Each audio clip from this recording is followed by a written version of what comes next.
The highlight of the week, sponsored by Dave Franek Auto. Looking for that first car for your son or daughter? Don't panic. See Dave Franek. It's very strong, so I think Jefferson's always expected to have a solid golf team. And I think next year we're going to be pretty good too. We're only losing 3 starters, and we have two great sophomores coming up that are going to be solid next year. So I think we'll still have a good team. It's been amazing. I've been on the team for 4 years. My freshman year we had some really key players, Ryan Snaufer and Dan Olive. They left us last year, and they left a legacy that we all had to follow. And we stepped up this year, and it's been a blast. I think it comes from the kids. They want to do well, and they work real hard at it. We try to instill that they play for each other and focus and not worry about themselves, and they've bought into that, which is great.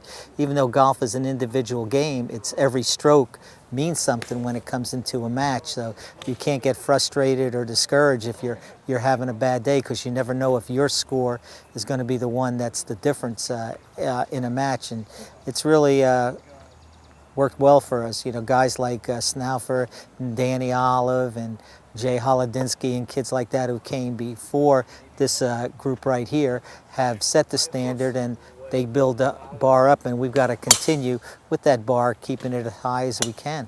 Joe Moretti recently broke a record for Jefferson golf. I shot 32 last Tuesday, and it was just like I was in the zone. Like I was hitting the ball very close to all the pins, had wedges into most of the holes, and just felt like every putt I hit went in. So it was just a great feeling, and it ended up being a record breaker. I didn't even know what the record was previous. Despite losing top talent like Dan Olive and Ryan Snaufer, this Jefferson team is having a terrific season. I knew we were going to be strong even after losing the strong golfers of Ryan Snaufer and Dan Olive, but I think some of the keys were that we had 3 solid guys, and then we just needed that one last guy to step up, and it ended up being Jack. And then our last score was just like a floater, and any guy could shoot good any day, and it ended up that a different guy ended up being our 5th score every day, and we never had a day where everyone just had a bad day.